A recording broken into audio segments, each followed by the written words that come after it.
Então nós vamos falar hoje sobre a praticidade do sermão. Não existe uma coisa assim dentro da igreja, uma coisa mais prática para a conversão dos perdidos, para a edificação da igreja, a não ser a pregação da verdade de Deus.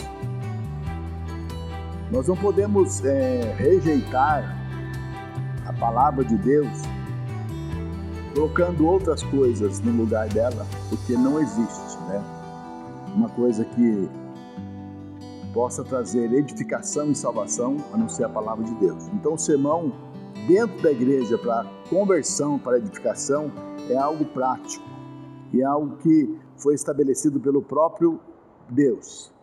Hoje nós vemos muitas igrejas trazendo novidades, Nós vemos muita dança em algumas igrejas, nós vemos muitas apresentações, nós vemos shows, nós vemos as luzes, Tudo isso estão querendo assim dar uma floreada, porque parece que a palavra de Deus não está sendo suficiente, a pregação da palavra de Deus não está sendo suficiente. Então, é preciso pregar a verdade de Deus.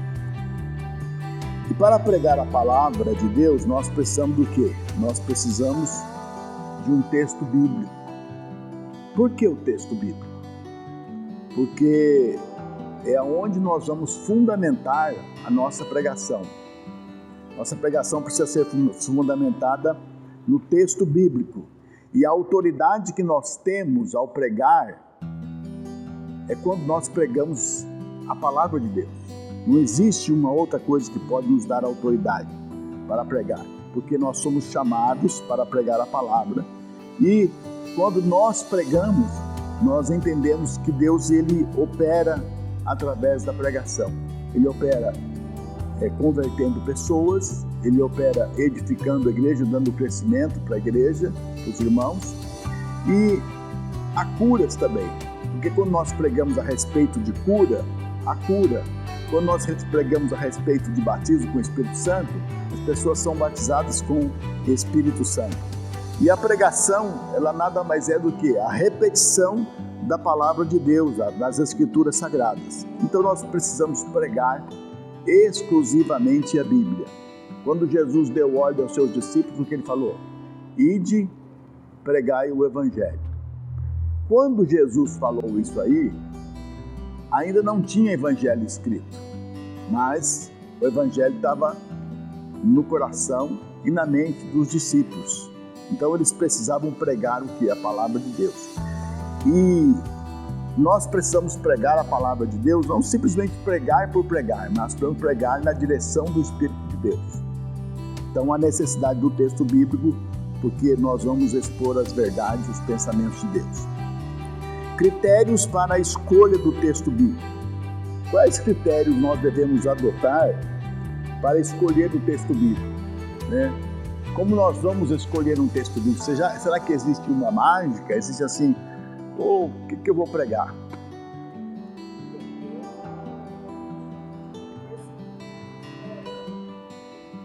Isso, pode ser também, quando você ora e você busca. Deus coloca no seu coração. Quando você lê um texto da Bíblia e aquele texto, ele fala com você, como diz o escritor aqui da apostila, que eu disse revista outra vez. Quando o nosso coração arde com aquela palavra, é uma palavra que nós devemos compartilhar com outras pessoas, nós devemos pregar a outras pessoas. Então, esta é uma das maneiras, é um dos critérios, aquilo que fala o nosso coração. Também existem as datas comemorativas e o calendário cristão. Quais são as datas comemorativas que nós temos? Páscoa, Dia do Pastor,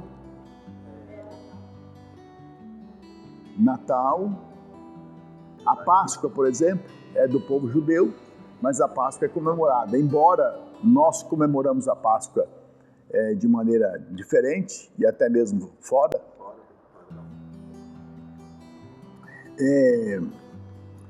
Existe, por exemplo, o Dia dos Pais, Dia das Mães, que são datas comemorativas cristãs, né? Que sempre faz alguma coisa na igreja. Por exemplo, no Dia dos Pais, você pode pegar um texto bíblico referente aos pais e você fazer uma pregação dele, né? Certo? No Dia das Mães, né, por exemplo, você pode... Dia da Criança também, você pode... Então, existem datas que você pode aproveitar, mas acima de tudo, eu acho que o que a gente deve considerar é a direção do Espírito Santo, certo? Porque não adianta ter uma data comemorativa e de repente você que foi convidado para pregar naquele dia, você não sente falar sobre aquilo. Eu não sou muito disso aí. Chegou a data comemorativa, eu vou falar sobre aquilo. Eu só se eu for levado mesmo, mas eu nunca, a não ser que ser chamado assim para dar uma palavra, né? Não é a pregação da noite. Vamos chamar o irmão fulano de tal, ele vai dar uma palavra relativa ao Dia dos Pais ou o Dia das Mães. Eu lembro que eu estava em Cândido Mota auxiliando, não sei qual pastor que eu estava auxiliando lá, e no Dia das Mães eu falei das mães privilegiadas da Bíblia, né? Eu falei de Maria, por ser mãe de Jesus. Eu falei da mãe de Sansão, por ser a mulher do homem mais forte. Eu falei sobre a mãe de Moisés, dele ser um grande profeta. Eu não lembro mais qual outro que eu falei. Ana também eu devo ter falado, por ser a mãe de um grande profeta. Então, você falou Eva também, eu acho que a primeira que eu falei foi Eva. Eu tenho até notado, a mãe de todos os viventes. Ou a primeira mãe. A Eva, eu falei, a primeira mãe da humanidade. Datas comemorativas, né? Aí temos aqui alguns acontecimentos que podem nos levar a pregar. Acidentes, episódios que despertam a atenção pública, né? Tem muita coisa que desperta a atenção pública, por exemplo, política, a corrupção, desperta a atenção do povo, livro divulgado, uma época de desemprego, as Olimpíadas, a Copa do Mundo, acidentes trágicos, né? Então, certas coisas despertam a atenção e muitas vezes nós podemos falar. Quando Jesus uma vez estava falando, pregando, chegaram algumas pessoas e falaram para ele sobre aquelas pessoas que foram mortas por Pilatos, cujo sangue se misturou com os sacrifícios. E aí Jesus disse, vocês pensam que aqueles lá eram mais pecadores do que os outros? Eu vos digo, se todos vós igualmente não vos arrependerdes, perecereis. E aqueles sobre os quais caiu a torre de Siloé, vocês pensam que eles eram mais pecadores do que os outros? Não, eu vos digo que se vocês todos igualmente não vos arrependerdes, vocês vão perecer. Ele usou dois acontecimentos trágicos ali para falar sobre o quê? Arrependimento, né? Então é importante aproveitar essas datas, aproveitar esses acontecimentos. Nós temos aí também as ideologias de gênero, né? A substituição dos valores que nós vemos hoje acontecendo. Que nem eu preguei domingo, incluí uma parte disso aí, né? Então nós podemos aproveitar essas datas. Use sempre um texto da Bíblia. Novamente aqui, enfatizando a necessidade de um texto da Bíblia. Por quê? Não devemos usar um livro apócrifo. Nós temos na Bíblia Católica 7 livros apócrifos. Eu acho que é Judite, 1 Macabeus, 2 Macabeus, Eclesiástico tem lá também, Sabedoria. Eu sei que são 7 livros. Nós não vamos pegar e trazer na igreja, irmãos, nós vamos ler o livro de 1 Macabeus hoje, vamos pregar sobre ele. Então não vamos usar livros, não vamos usar hinos. Nós podemos usar essas coisas aí, esses textos, esses livros, para trazer o quê? Ilustração, mas usar para pregar, nós precisamos usar sempre, invariavelmente, as Escrituras Sagradas, que é o texto básico, tá bom? Devemos evitar as alegorias. O que é uma alegoria? É uma figura de linguagem, ou espiritualizar o texto. Mas até onde nós devemos evitar alegorias? Será que nós, às vezes, não podemos ter a direção do Espírito de Deus e sermos levados a fazer uma alegoria? Vamos pensar aqui, quando Jesus disse, vós sois o sal da terra. Se o sal se tornar insípido, para nada mais presta, senão ser lançado fora e ser pisado pelos homens. Do que Jesus estava falando aqui? Estava falando do sal como conservador e do sal como dá sabor. Podemos pensar assim? O sal ele conserva e ele dá sabor. Está fazendo uma analogia, comparando nós ao sal. Mas não existem mais coisas que nós podemos colocar aí? O sal ele não é branco. O sal é branco. Então, Jesus não fala sobre sermos brancos como sal. Fala sobre conservar e dar sabor. O sal é tirado da onde? Tirado de minas de sal, né? Então ele precisa o quê? Ser arrancado de um lugar. Olha só que interessante, né? O que mais poderia pensar sobre o sal, na analogia?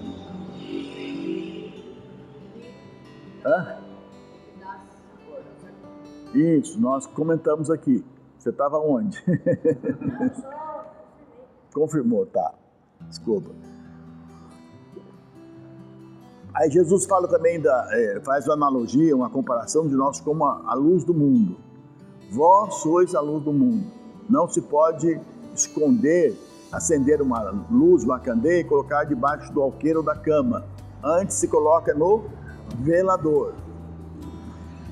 Quais as características da luz?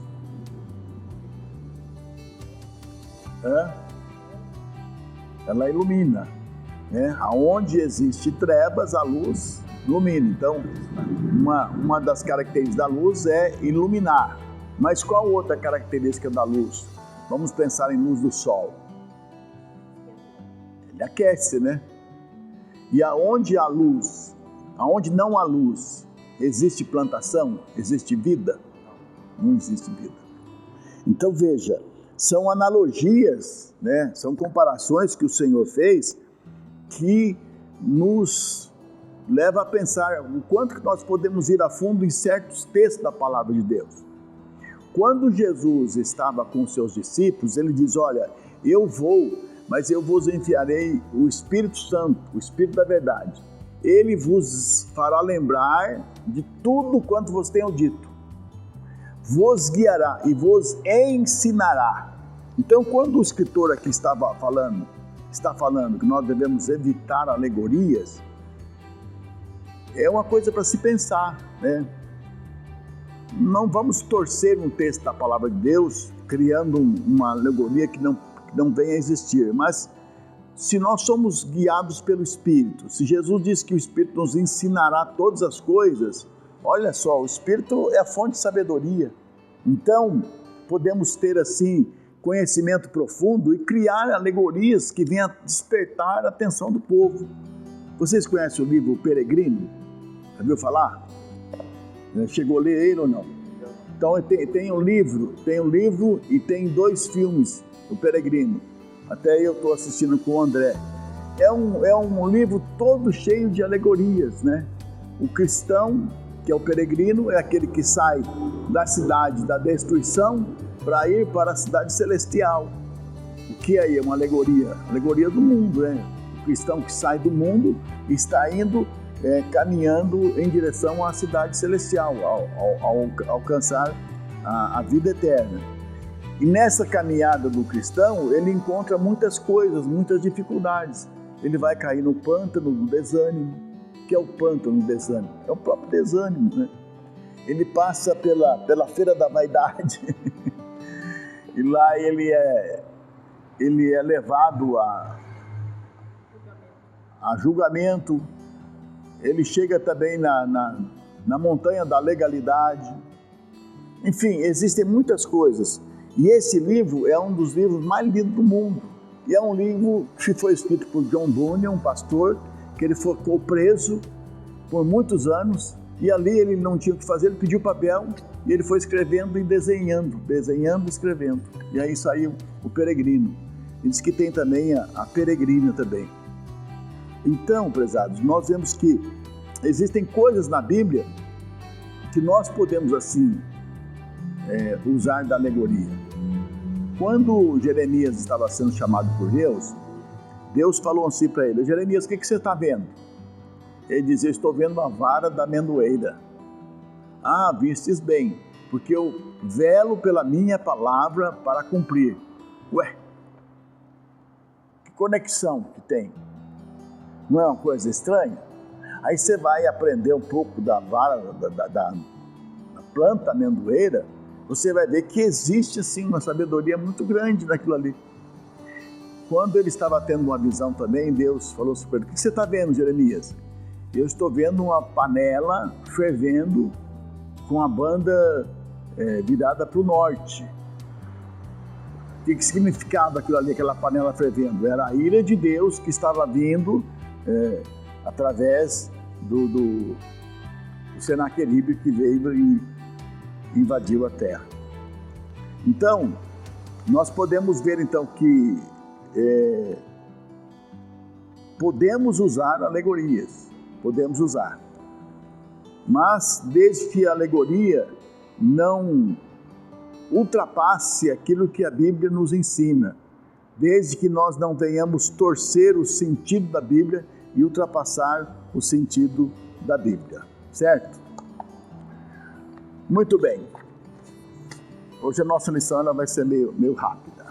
Agora nós vamos ver aqui a classificação dos sermões, no que concerne a relação da estrutura do sermão, né? Como é formado, qual é a estrutura do sermão? Nós temos 3 aqui, que o escritor colocou, mas eu acrescentei mais 2 aqui, é o doutrinário e o biográfico. Se vocês quiserem escrever no final aí, 4 doutrinário e 5 biográfico seria interessante, que nós vamos comentar sobre isso. Então, o que é um sermão tópico ou temático? É um sermão que você vai tirar o tema de um versículo bíblico. Eu li aqui este versículo aqui, de Gálatas 1:8, deixa eu ver se eu volto aqui. Gálatas 1:8. Mas ainda que nós mesmos, ou um anjo do céu vos pregasse outro evangelho, além do que já vos pregamos, seja anátema. Vamos pensar aqui num sermão tópico ou temático deste versículo aqui. Qual tema você poderia levantar aqui? Ainda que nós mesmos, ou um anjo vindo do céu vos pregasse outro evangelho, além do que já vos pregamos, seja anátema. Qual tópico nós poderemos aqui, qual tema nós poderemos levantar aqui para ser aqui um sermão tópico? Porque o sermão tópico é o seguinte: você vai escolher um versículo e você vai achar o tema dele. Vai achar o tema nele.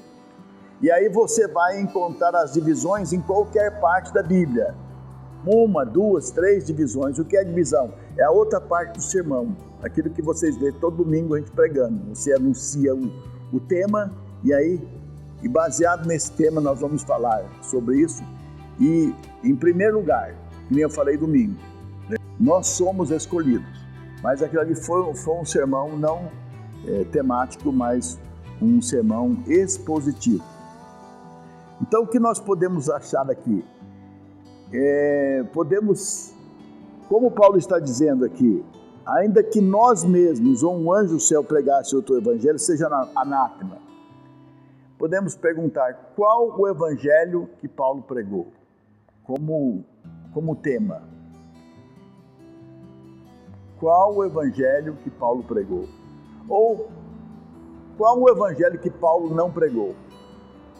Se falarmos assim, qual o evangelho que Paulo pregou, nós podemos falar que Paulo pregou o evangelho da graça. Paulo pregou o evangelho onde há cura. Paulo pregou o evangelho onde há batismo com o Espírito Santo. Paulo pregou o evangelho onde vai haver o arrebatamento da igreja. 4 divisões. Todas as divisões elas estão ligadas ao tema. Agora, qual é o evangelho que Paulo não pregou? Vamos pensar assim, um outro tema aqui. Qual é o evangelho que Paulo não pregou? Paulo não pregou o evangelho que ensina que Maria é nossa intercessora. Coloquei uma divisão muito longa, mas podíamos diminuir aí. Paulo não pregou o evangelho que a salvação é pelas obras. E ali no evangelho que ele pregou, Paulo pregou o evangelho que é a salvação é pela fé. Então você vê. Então o sermão temático ou tópico, você tira de um versículo o tema e depois você pode ir em qualquer parte da Bíblia e tirar as divisões. Então este é o sermão tópico ou temático. Aí nós temos aqui os 2 sermões, o sermão textual e o sermão expositivo. Se você ler o texto aí, você vai ver que a diferença entre sermão textual e sermão expositivo é só a questão de quantidade de versículos. O sermão textual, você vai usar apenas 4 versículos, apenas, só. Você não vai usar muitos versículos. O sermão expositivo, você vai usar mais de 4 versículos. Você vai usar, como eu usei domingo. O texto parece que tinha 20 versículos, eu usei 17 versículos. Sermão expositivo. O sermão textual, você vai usar 4 versículos. O seu tema, você vai tirar dos próprios versículos. E as divisões você vai tirar uma após a outra, seguindo em ordem cronológica ali do texto. Primeira divisão, segunda divisão, terceira ou quarta divisão. Uma coisa após a outra, mas seguindo em ordem no texto. Esse que o senhor está falando é o sermão textual. Esse é o sermão textual. Eu já deixei o temático lá. Os discípulos atravessando, indo para Jesus entra no barco, junto com os discípulos. Eles atravessam o mar, a tempestade. Indo a Cafarnaum. Uma Cafarnaum, sobreveio uma grande tempestade, e no meio do alvoroço, Esse daí, como é mais de 4 versículos, já vai para o sermão expositivo. Tá. Até 4. Mas isso aqui é só questão de nomenclatura, de nome que está dando. Para você dizer, eu preguei um sermão, você sabe, para você saber só. Eu preguei um sermão tópico temático. Porque você usou um versículo e usou toda a Bíblia para fazer as outras divisões. Preguei um sermão textual hoje. Por que textual? Porque eu usei só 4 versículos da Bíblia e dentro dos 4 versículos eu tirei o tema e eu tirei dali as divisões. Ainda que você vai fazer comentários de cada divisão, pegando outros textos da Bíblia, mas as divisões, a estrutura do sermão, ela precisa sair de dentro dos 4 versículos, quando se refere ao sermão textual. Nesse sermão textual ou expositivo, eu posso, na introdução dele, colocar algo geográfico ou não? Não, isso aí já é uma outra coisa. Aí a introdução, vamos deixar...